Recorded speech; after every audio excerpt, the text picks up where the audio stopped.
madaxweynaha jamhuuriyadda Soomaaliland Dr. Cabdiraxmaan Maxamed Cabdilaahi Cirro oo weli ku sugan magaalada Dubai ee dalka Sultanka Imaaraadka Carabta oo kaga qayb galay madasha caalamiga ee dawladaha adduunka ayaa waraysi dhinacyo badan taabanaya waxa uu siiyey telefishinka Sky News.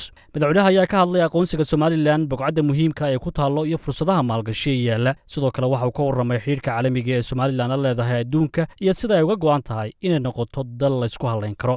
waraysiga ayaa ku bilaabmay.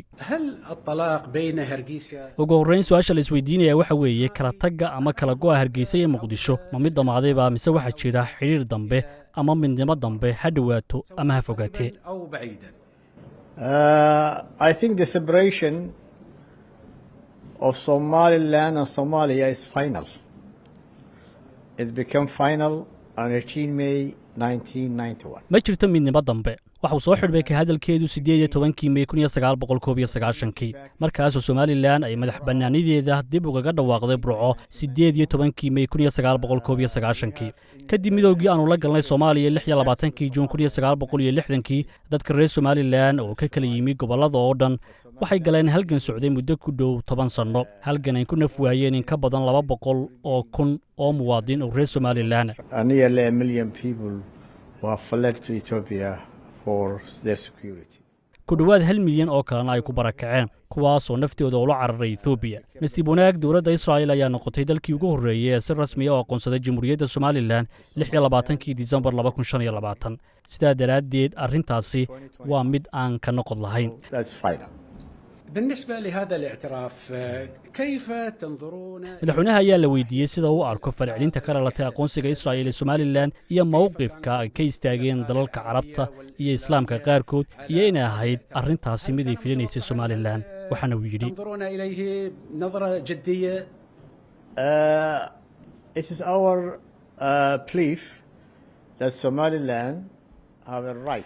shacabka Somaliland waxay xaq u leeyihiin ay ka tashigooda. waxaanu ka rajaynaynaa walaalahayaga Carbeed, walaalahayaga wadamada Islaamka iyo walaalaha midowga Afrika inay si dhab ah u fahmaan taariikhda Somaliland. sida dalal badan oo Afrikaan ah, Somaliland waxay noqotay dal madax bannaan kadib markii ay xornimada ka qaadatay boqortooyada Ingiriiska 26 Juun 1960. We are not separating from Somalia. We have been a sovereign state on 26 June 1960. saa daraaddeed Somaliland kama go'ayso Soomaaliya balse waxay hore u ahayd dal madax bannaan oo jiray 26 Juun 1960 ka hor intii aanay Soomaaliya noqon dal madax bannaan. sidaas awgeed waxaanu ka sugaynaa inay aqoonsadaan Somaliland. waxaa jira dalal laga yaabo inay si khaldan u fahmeen arrinta Somaliland kuwaasoo ay ku jiraan qaar ka mid ah walaalahayaga Carbeed. waxaan si ixtiraam leh uga codsanaynaa inay dib u eegaan mowqifkooda isla markaana ay aqoonsadaan Somaliland. Ultimately, there is no retain from that decision. ma jirto dib u noqosho. waxaanu doonaynaa inaannu ilaalino xiriirka walaaltinimo ee aanu wadaagno dhammaanba dalalka Carbeed iyo kuwa Islaamka ah. And Islamic countries as well. بعد 30 عاما هل madaxweynaha ayaa la weydiiyey su'aal la xidhiidha sida Somaliland ay u aragto in muddo ka badan 30 sano aanay helin aqoonsi caalamiya iyo in Somaliland ay ku qanacsan tahay xaaladda ay ku jirto ee dhinacyada sharciga iyo xiriirka ay caalamka la leedahay. The independence of Somaliland is more than 30 years. madax bannaanida Somaliland waa ay ka badan tahay 30 sano. waxaanu noqonnay dal madax bannaan 26 Juun 1960. sidaas awgeed Somaliland waxay raadinaysay madax bannaani iyo qarannimo tan iyo sanadkii 1961. xilligaas oo isku day afgembi military ay sameeyeen saraakiil ka soo jeeday Somaliland kaasoo dhacay hal sanno kadib midowgii. marka laga soo bilaabo 1961 waxaanu ku raad joognay sidii aanu ula soo noqon lahayn qarannimadayada. markaa waa in ka badan 60 sano ee maaha 30 sano. So from 1961, we were seeking back our sovereignty. It's over 60 years, but 30 years.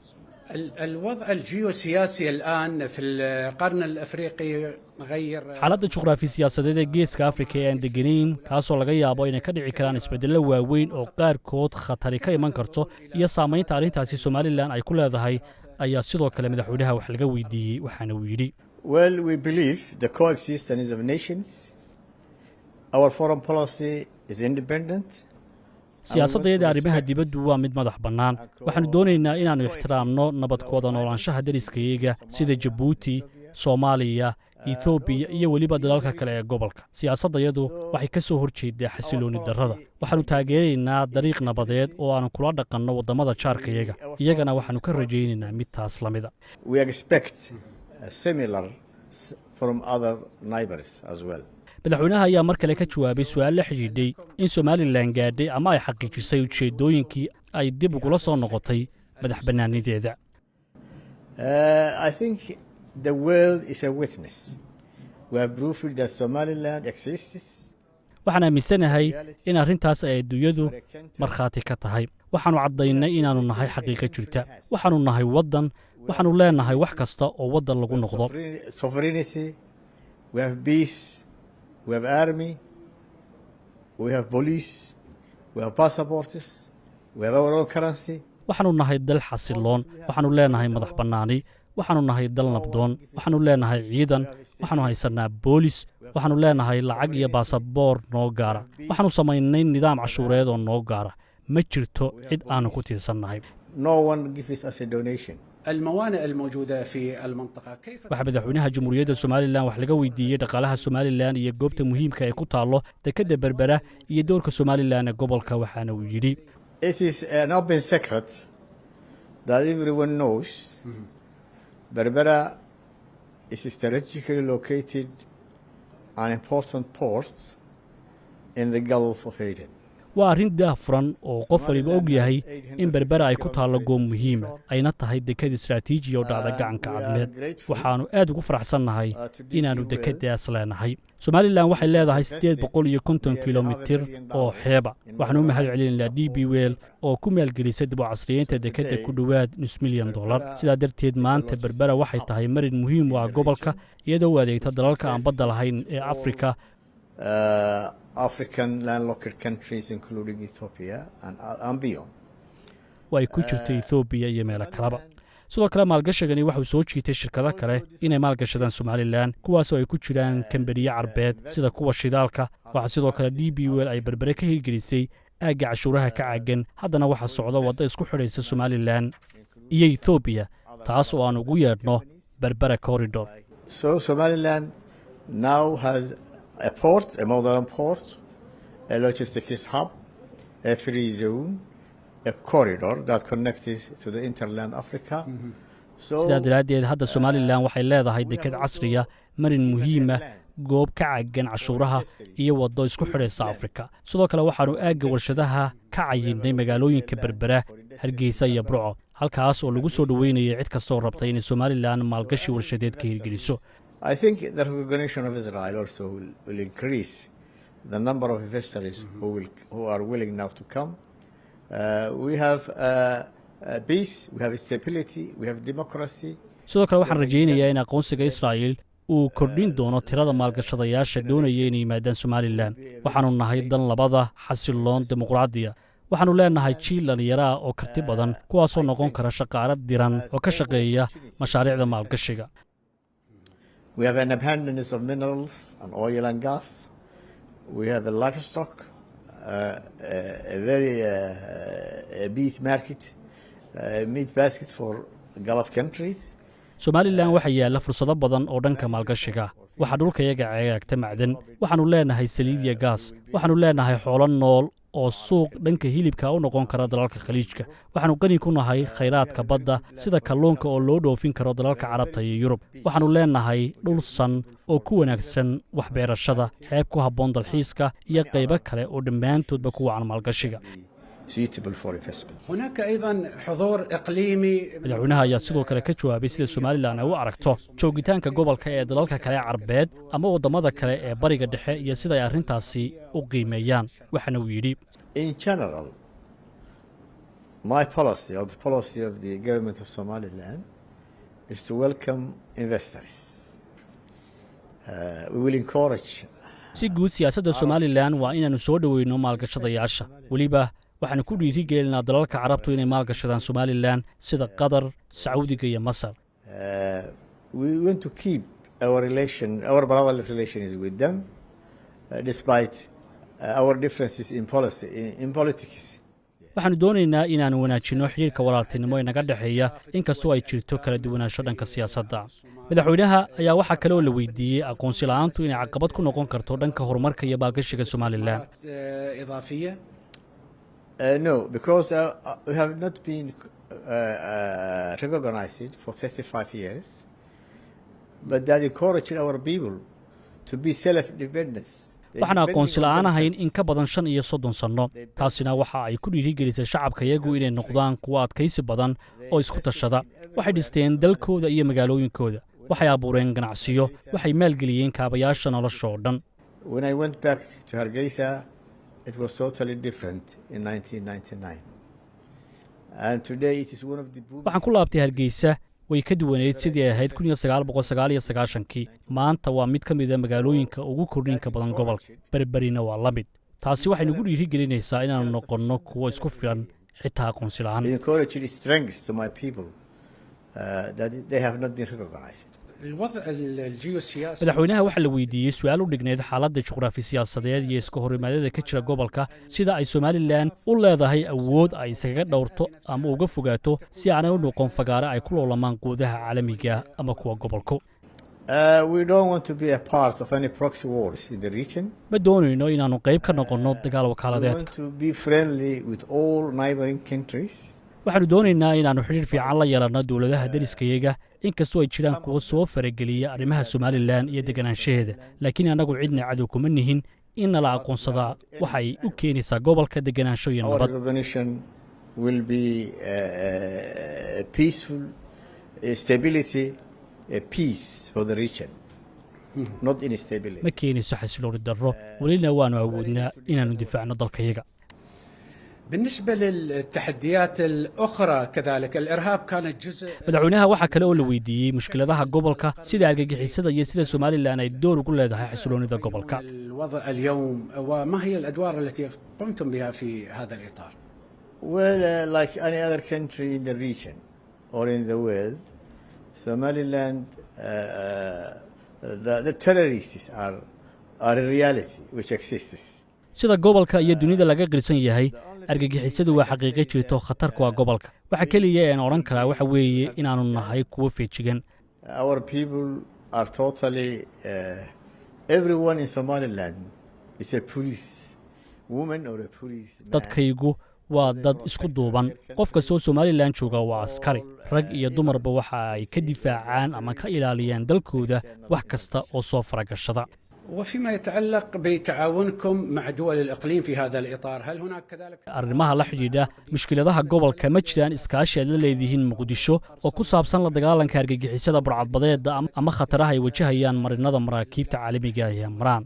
We wish, but we don't have that. waannu relationship. rajaynaynaa balse waxaan u malaynayaa inaanay jirin wada shaqayn ka jirta aaggaas. فرصة أو ma u malaynaysaa inay jirto fursaddaasi bise waxaa jiray isku dayo arrintan ku saabsan oo aan There's guulaysan. no, I think, engagement in that area. But laakiin we waannu are soo working dhoweynaynaa on iskaashi any kasta cooperation, oo any lagula dagaalamaya argagixisada gobolka. So any engagement, we have an engagement now with Puntland. waxaa jira iskaashi iyo wada shaqayn naga dhaxaysa puntland taasoo aannu iskaga kaashanno dhanka nabadgelyada argagixisada iyo tahriibka sharci darrada ah. Illegal immigration. We have working relations with Puntland. وفيما يتعلق اليوم في madaxweynaha waxaa kale oo wax laga weydiiyey arrinta la xidhiidha aqoonsiga somalilan iyo xidhiirka somalilan iyo israa'il iyo sidii uu ku bilaabmay waxaa kale oo madaxweynaha la weydiiyey waxaa somalilan ay ku beddelatay aqoonsiga ay ka heshay israa'il iyo in somalilan ay qabashay in dalkeeda la keeno dad ka yimi ama laga soo raray هناك balse ثمن ما Yes, I think it was the Israeli government wanted more Arab countries to recognize Israel. waddamo badan ayaa doonaya inay aqoonsadaan israa'il annaguna aqoonsiga aan u baahannahay waa mid laba geesooda. They need our recognition and we recognize it. aqoonsigooda ayaan u baahannahay iyaguna kaayaga ayay u baahan yihiin. وفكرة أنكم سوف تستقبلون أهالي من غزة هل هذه الفكرة موجودة مطروحة؟ This is not proposed, it is not discussed, and it doesn't exist. lagama wada hadal lagama wada doodin mana jirto waana war been abuura. وهل تتوقعون بعد هذا الاعتراف الإسرائيلي بأرض الصومال أن هناك دول أخرى سوف sidoo kale madaxweynuhu waxa uu ka jawaabay su-aal laga weydiiyey ma filaysaan kadib aqoonsiga israa'il ee somalilan inay jiraan dalal kale oo aqoonsan doona waxaana uu ku jawaabay We expect, it is our expectation that we will get more governments to recognize for Somaliland.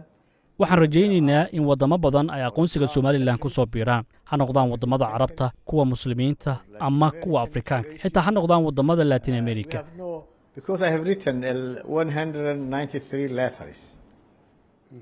waxaan qoray 193 waraaqood oo aan adduunka u kala diray 17 May 2025. Israel has replied. Israel ayaana noqotay wadankii ugu horeeyay ee ka soo jawaaba. waxaan rajaynaynaa inaanu helno jawaabo kale oo la mid ah tan Israel. الفكرة السائدة حول الدول وانفصالها أو وحدتها. madaxweynaha waxa kale oo la weydiiyey su'aal la xidhiidhay gooni-isu-taagga ama midnimada dalalka iyo maadaama oo Somaliland ay dalbanayso inay gooni-isu taagto iyo inay Somaliland samaysay dadaal diblomaasiyadeed oo ay qadiyadeeda ku gaarsiinayso dunida inteeda kale. waxaana uu ku jawaabay It is my duty to reach. waxaan isku daynay inaanu gaadhno dal kasta oo dunida ah si aanu ugu soo bandhigno qadiyadda Somaliland. And most of them, as I said, don't understand the history of Somaliland. intooda badan sidaan sheegay ma fahansana taariikhda Somaliland ama Soomaalida guud ahaan. In 1884, Somali-speaking territories have been divided into 5. sanadkii 1884 dhulkii lagaga hadlayay afka Soomaaliga waxa loo qaybiyay 5 qaybood. qayb waxa loo bixiyay Soomaalida Faransiiska oo waa Djibouti, qayb waxa loo bixiyay Soomaalida Ingiriiska oo waa Somaliland, qayb waxa loo bixiyay Soomaalida Talyaaniga, qaybna Ethiopia ayay ka mid noqotay qaybna Kenya. Somaliland was the first of these 5 parties which became independent on 26 June 1960. Somaliland waxay ahayd tii ugu horeysay ee 5taas qaybood xorriyadda ugu horqaadata 26 Juun 1960. waxaa aqoonsaday in ka badan 35 dal oo ay ku jirto Israel xilligaas, laakiin waxay bixiyeen waa Somaliland ee madaxbannaanidoodii si ay u mideeyaan dhammaan Soomaalida kale. It was Somaliland who made the unity. And because of the incidents and the killings that happened against Somaliland decided to stay away from the Somaliland ayaa samaysay midnimadaas, laakiin dhibaatooyinkii iyo dilalkii dhacay waxay go'aansadeen inay ka baxaan midnimadaas. dad badani ma fahansana taariikhdaasi. unity of Somalis is required. Djibouti then must join Somalia. It was part of it. Yes. The killing of Somali state of Ethiopia was part of Somalis. haddii midnimada Soomaalidu dhab tahay maxaa looga reebay qaybihii kale? meeday Soomaalidii Ethiopia, aaway Soomaalidii Kenya, meeday Djibouti? haddii la rabo midnimo Soomaaliyeed waa in dhammaantood ay midoobaan. Why? It makes an exception, a unity between Somalia and Somalia. waxaa midnimada loogu koobay ama looga dhigay mid u dhaxaysa Somaliland iyo Soomaaliya oo keliya. waxaan u malaynayaa inay taasi tahay khalad.